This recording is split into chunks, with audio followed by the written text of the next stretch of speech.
Iran, Israel और America, तीन देश और तीनों के बीच एक ऐसी दुश्मनी जिसने पिछले 7 दशकों से पूरी दुनिया को हिला रखा है। एक तरफ है इजराइल, वो मुल्क जो रेगिस्तान के बीच में खड़ा है, जिसे दुनिया ने नकारा, जिसे उसके पड़ोसियों ने मिटाने की कोशिश की, लेकिन वो आज भी खड़ा है, परमाणु ताकत से लैस और अमेरिका का सबसे करीबी दोस्त। दूसरी तरफ है अमेरिका, ये वो महाशक्ति है जो खुद को पूरे दुनिया का थानेदार मानती है, जिसके बिना मध्य पूर्व में एक पत्ता भी नहीं हिलता, जो इजराइल के लिए एक ढाल बनकर खड़ी है। और तीसरी तरफ है ईरान, ये वो मुल्क है जो कभी अमेरिका का सबसे अच्छा दोस्त हुआ करता था, लेकिन आज उसका सबसे बड़ा दुश्मन बन चुका है, जो इजराइल को नक्शे से मिटाने की बात करता है, जो डेथ टू अमेरिका के नारे लगाता है। लेकिन ये दुश्मनी आई कहां से और क्या ये कभी खत्म होगी? आइए शुरू से पूरी कहानी को समझते हैं। साल 1947, दुनिया अभी दूसरे विश्व युद्ध के जख्मों से उभर रही थी। यूरोप में लाखों यहूदियों का कत्लेआम हो चुका था। हिटलर ने जो होलोकॉस्ट किया था, उसने पूरी दुनिया को हिला दिया था।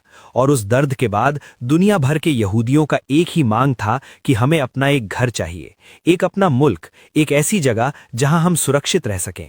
और वो जगह थी फिलिस्तीन। फिलिस्तीन वो पवित्र भूमि थी जिसे यहूदी अपना धार्मिक और ऐतिहासिक घर मानते थे।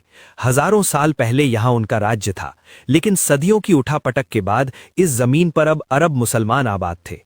ये लोग सैकड़ों सालों से यहां रह रहे थे, जिसके बाद संयुक्त राष्ट्र ने एक फैसला किया कि इस जमीन को 2 हिस्सों में बांट दो, एक हिस्सा यहूदियों को और एक हिस्सा अरबों को। लेकिन अरब देशों ने इस बंटवारे को मानने से इनकार कर दिया। उन्होंने कहा, यह हमारी जमीन है, हम इसे किसी को कैसे बांटने दें। और फिर 14 मई 1948 को जब इजराइल ने अपने आप को एक स्वतंत्र देश घोषित किया, तो उसी रात मिस्र, जॉर्डन, सीरिया, इराक और लेबनान ने उस पर हमला कर दिया। यह पहली अरब इजरायली जंग थी, और फिर यहीं से शुरू हुई एक ऐसी आग जो आज तक बुझी नहीं है। लेकिन इस जंग में ईरान अभी शामिल नहीं था, क्योंकि ईरान उस वक्त इजराइल का दुश्मन नहीं था, बल्कि ईरान उन चुनिंदा मुस्लिम देशों में से एक था जिसने इजराइल को मान्यता दी थी। 1948 में जब इजराइल बना, तो ईरान के शाह यानी वहां के राजा मोहम्मद रजा पहलवी ने इजराइल को एक लेजिटिमेट देश माना। दोनों के बीच कूटनीतिक संबंध थे, दोनों के बीच व्यापार होता था। लेकिन फिर ऐसा क्या हुआ कि ये दोस्ती इतनी भयंकर दुश्मनी में बदल गई? तो इसके लिए हमें जाना होगा अमेरिका और ईरान की उस पुरानी कहानी में, जहां से असली गांठ पड़ी थी। साल था 1953। ईरान में उस वक्त एक बेहद लोकप्रिय नेता थे, मोहम्मद मोसाद्देक। वो ईरान के लोकतांत्रिक तरीके से चुने गए प्रधानमंत्री थे। मोसाद्देक ने एक ऐसा काम किया जो उन्हें ईरानी जनता का हीरो बना दिया। उन्होंने ईरान की तेल कंपनी का राष्ट्रीयकरण कर दिया। मतलब जो तेल ब्रिटिश कंपनियां ईरान से निकाल रही थीं और उसका ज्यादातर मुनाफा खुद रख रही थीं, मोसाद्देक ने कहा, नहीं, ये तेल ईरान का है और इसका फायदा ईरान के लोगों को मिलना चाहिए। इससे ब्रिटेन घबरा गया। उसने अमेरिका से मदद मांगी और अमेरिका ने वो किया जिसे ईरान आज तक नहीं भूला है। अमेरिकी CIA ने ब्रिटिश MI6 के साथ मिलकर ईरान में तख्ता पलट करवा दिया, और इस ऑपरेशन का नाम था ऑपरेशन एजैक्स, जिसके तहत 1953 में मोसाद्देक की लोकतांत्रिक सरकार को गिरा दिया गया और उन्हें जेल में डाल दिया गया। जिसके बाद फिर से ईरान के शाह यानी वहां के राजा मोहम्मद रजा पहलवी को और ज्यादा ताकत दे दी गई। ईरान की जनता को पता था कि ये अमेरिका का किया धरा है, लेकिन उस वक्त जनता कुछ कर नहीं सकती थी, क्योंकि शाह की हुकूमत थी और सवाक, जो शाह की खुफिया पुलिस थी, वो लोगों पर नजर रखती थी। जब 1948 में इजराइल बना, तो सबसे पहले उसे मान्यता देने वाला देश अमेरिका था। अमेरिकी राष्ट्रपति हैरी ट्रूमन ने इजराइल की स्थापना के महज 11 मिनट बाद ही उसे मान्यता दे दी। इसके पीछे कई कारण थे। पहला, हॉलोकॉस्ट के बाद अमेरिकी समाज में यहूदियों के साथ एक गहरी सहानुभूति थी। अमेरिका में यहूदी समुदाय काफी प्रभावशाली था, खासकर मीडिया और कारोबार में। दूसरा, इजराइल मध्य पूर्व में एक लोकतंत्र था, और शीत युद्ध के दौर में जब अमेरिका और सोवियत संघ पूरी दुनिया में अपना अपना प्रभाव बढ़ा रहे थे, तब इजराइल अमेरिका के लिए एक स्ट्रेटेजिक एलाई था। और तीसरा, इजराइल एक ऐसा देश था जो हर तरफ से दुश्मनों से घिरा हुआ था, और दोस्ती वहां होती है जहां जरूरत हो। इजराइल को अमेरिका की जरूरत जरूरत थी और अमेरिका को मध्य पूर्व में एक भरोसेमंद साथी की, और फिर यहीं से धीरे धीरे ये रिश्ता दोस्ती से भी आगे बढ़ गया। अमेरिका ने इजराइल को अरबों डॉलर की मिलिट्री सहायता दी, सबसे आधुनिक हथियार दिए। संयुक्त राष्ट्र में जब भी इजराइल के खिलाफ कोई रेजोल्यूशन आती तो सबसे पहले अमेरिका उसे वीटो करता था। इजराइल और अमेरिका ये दो देश नहीं बल्कि एक शरीर के दो हाथ बन गए। कुछ ऐसा ही संबंध ईरान और इजराइल का भी था, इतना गहरा कि दोनों देश एक दूसरे से खुफिया जानकारी तक साझा करते थे। मोसाद, इजराइल की खुफिया एजेंसी, और सवाक, ईरान की खुफिया एजेंसी, दोनों साथ मिलकर काम करती थीं। उस वक्त दोनों देशों का एक ही साझा दुश्मन था, अरब राष्ट्रवाद और सोवियत संघ का बढ़ता प्रभाव। लेकिन इन सब के बीच ईरान के अंदर एक तूफान उठ रहा था। शाह की हुकूमत तले ईरान बाहर से आधुनिक तो दिखता था, तेहरान में ऊंची ऊंची इमारतें थीं, महिलाएं स्कर्ट पहन सकती थीं, सिनेमा, शराब, पूरी तरह से पश्चिमी संस्कृति का बोलबाला था। लेकिन अंदर से ईरान एक पुलिस राज्य था, सवाक जिसे चाहे उठाकर जेल में डाल देता था। और ये सब अमेरिका के इशारे पर हो रहा था, क्योंकि शाह अमेरिका का आदमी था। ईरान की जनता की नज़र में अमेरिका ने उनसे उनका लोकतंत्र छीन लिया था, जिसके बाद इस नफरत को एक आवाज दी आयतुल्ला रूहुल्लाह खुमैनी ने। खुमैनी एक कट्टर शिया धर्मगुरु थे। उन्होंने खुलकर शाह के खिलाफ और अमेरिका के खिलाफ बोलना शुरू किया। शाह ने उन्हें 1964 में ईरान से निकाल दिया था, जिसके बाद वो इराक चले गए और फिर वहां से फ्रांस। लेकिन जाते जाते वो एक ऐसी चिंगारी छोड़ गए जो बुझने का नाम नहीं लेती थी। और फिर आया 1979, ईरानी इस्लामी क्रांति। शाह की हुकूमत के खिलाफ लाखों लोग सड़कों पर आ गए। धार्मिक नेता, वामपंथी, छात्र, व्यापारी सभी एकजुट हो गए, जिसके बाद शाह को ईरान छोड़कर भागना पड़ा। फिर खुमैनी वापस आए और जनता ने उनका ऐसा स्वागत किया जैसे कोई मसीहा आया हो। खुमैनी के आते ही ईरान पूरी तरह बदल गया।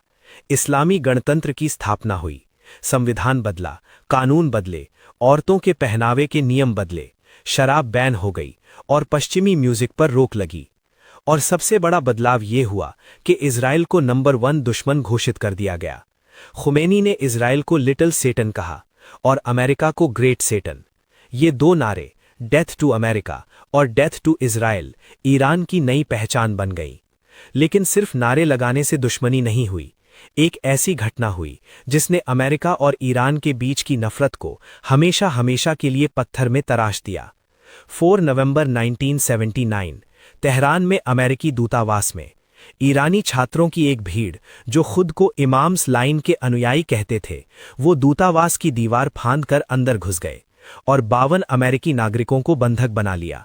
और खुमैनी ने इसका समर्थन किया। 444 दिनों तक ये बंधक ईरान में रहे। अमेरिका ने एक बचाव अभियान चलाया, लेकिन वो बुरी तरह नाकाम रहा। रेगिस्तान में अमेरिकी हेलीकॉप्टर क्रैश हो गए, जिसमें 8 अमेरिकी सैनिक मारे गए। अमेरिकी राष्ट्रपति कार्टर की हुकूमत इस बेइज्जती से उभर नहीं पाई और 1980 के चुनाव में वो हार गए। सभी बंधक तब छोड़े गए जब रोनाल्ड रीगन ने राष्ट्रपति पद की शपथ ली, और वो भी शर्तों के साथ। लेकिन इस घटना ने अमेरिका के दिल में ईरान के खिलाफ एक ऐसा जख्म दिया जो आज तक भरा नहीं है। और इजराइल के बारे में खुमैनी की सोच बहुत साफ थी। उनके अनुसार फिलिस्तीनी मुसलमानों की जमीन पर जबरदस्ती एक यहूदी राज्य बनाया गया है, जो कि इस्लाम के खिलाफ है, और जब तक इजराइल का वजूद है तब तक मुसलमानों को चैन नहीं। उन्होंने ऐलान किया कि ईरान फिलिस्तीनियों का सबसे बड़ा समर्थक है, जिसके बाद ईरान ने हमास को, जो गाजा में इजराइल के खिलाफ लड़ता है, उसे पैसा और हथियार देने शुरू किए। हिजबुल्लाह को भी मदद किया, जो लेबनान में इजराइल की सीमा पर है। ईरान ने एक पूरा नेटवर्क खड़ा किया इजराइल और अमेरिका के खिलाफ, जिसे वो एक्सिस ऑफ रेजिस्टेंस कहता है। इस बीच एक और बड़ी घटना हुई। 1980 में इराक के राष्ट्रपति सद्दाम हुसैन ने ईरान पर हमला कर दिया। 8 सालों तक ये जंग चली, 1980 से 1988 तक, जिसमें लाखों लोग मारे गए। और इस जंग में अमेरिका ने इराक का साथ दिया। इस जंग में इजराइल ने भी अमेरिका को ईरान के खिलाफ उकसाया, क्योंकि इजराइल नहीं चाहता था कि ईरान एक मजबूत ताकत बने। 1988 में ये जंग खत्म हुई, लेकिन इस जंग में ना तो कोई जीता ना ही कोई हारा, बस लाशें बिछी रहीं, जिसके बाद ईरान के दिल में नफरत और गहरी हो गई। फिर खुमैनी 1989 में मर गए, लेकिन उनकी विरासत जीती रही।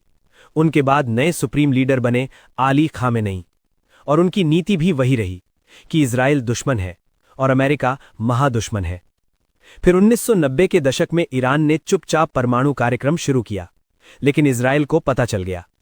ईरान ने कहा हम सिर्फ बिजली बनाने के लिए परमाणु ऊर्जा विकसित कर रहे हैं, लेकिन इजराइल और अमेरिका को विश्वास नहीं हुआ, और उनका डर बेबुनियाद भी नहीं था, क्योंकि अगर ईरान के पास परमाणु बम आ गया और ईरान वो देश है जो कहता है कि इजराइल को हम नक्शे से मिटा देंगे, तो इजराइल के लिए ये सीधे अस्तित्व का सवाल बन जाता है। जिसके बाद अमेरिका ने ईरान पर भारी आर्थिक प्रतिबंध लगाए और इजराइल ने खुफिया ऑपरेशन शुरू किया। फिर 2010 में एक और वार हुआ, स्टक्सनेट। ये एक कंप्यूटर वायरस था। माना जाता है कि अमेरिका और इजराइल ने मिलकर इसे बनाया था। इस वायरस ने ईरान के नतांज परमाणु संयंत्र की सेंट्रीफ्यूजेस को तबाह कर दिया, बिना एक भी गोली चलाए, और यहीं से साइबर युद्ध का एक नया अध्याय खुला। ईरान समझ गया कि दुश्मन सिर्फ सैनिक नहीं भेजते, कोड भी भेजते हैं। लेकिन ईरान रुका नहीं, बल्कि वो पहले से भी ज्यादा एडवांस्ड यूरेनियम एनरिचमेंट करने लगा। और फिर आया 3 जनवरी 2020 की वो रात, जब बगदाद एयरपोर्ट के पास एक काफिला चल रहा था, जिसके ऊपर अमेरिकी ड्रोन ने स्ट्राइक की, जिसमें ईरानी जनरल कासिम सुलेमानी मारा गया। ट्रंप ने कहा हमने एक आतंकवादी को मार गिराया, और ईरान ने कहा हम इसका बदला जरूर लेंगे। जिसके बाद ईरान ने इराक में अमेरिकी सैन्य अड्डों पर बैलिस्टिक मिसाइल्स दागे। कुछ अमेरिकी सैनिकों को चोटें आईं, लेकिन ईरान ने जानबूझकर कम नुकसान किया, क्योंकि वो फुल स्केल वॉर नहीं चाहता था, लेकिन संदेश दे दिया कि हम भी वार कर सकते हैं। फिर 7 अक्टूबर 2023 को हमास ने इजराइल पर सबसे बड़ा हमला किया, जिसमें 1200 से ज्यादा इजरायली नागरिक मारे गए। बदले में इजराइल ने भी गाजा में जवाबी हमला किया और हजारों फिलिस्तीनियों को मार दिया। ईरान ने हमास का समर्थन किया, हिजबुल्लाह ने उत्तर से इजराइल पर रॉकेट्स दागे, और अप्रैल 2024 में पहली बार ईरान ने सीधे इजराइल पर हमला किया, जिसके बाद इजराइल ने भी जवाब में ईरान के अंदर स्ट्राइक की। 2 दुश्मन जो दशकों से प्रॉक्सी वॉर लड़ रहे थे, अब वो पहली बार आमने सामने थे। और आज की तस्वीर ये है कि ईरान के पास परमाणु बम बनाने की क्षमता लगभग आ चुकी है, लेकिन लगता है कि इजराइल उसे कभी बनाने नहीं देगा। लेकिन तीनों देश जानते हैं कि एक फुल स्केल वॉर का मतलब होगा एक ऐसी तबाही जिससे कोई नहीं बचेगा, और इसीलिए ये खेल जारी है। न पूरी जंग, न पूरी तरह शांति, बस एक जलती हुई लकीर जो दुनिया को हर रोज उस किनारे तक ले जाती है जहां से वापसी नहीं होती। उम्मीद करते हैं वीडियो इन्फॉर्मेटिव लगा होगा। इसे लाइक करें, शेयर करें, और तीनों देशों के बारे में आपकी क्या राय है कमेंट में जरूर लिखिए। हम इसी तरह के वीडियो लाते रहते हैं, तो चैनल को सब्सक्राइब जरूर करें। धन्यवाद। जय हिंद।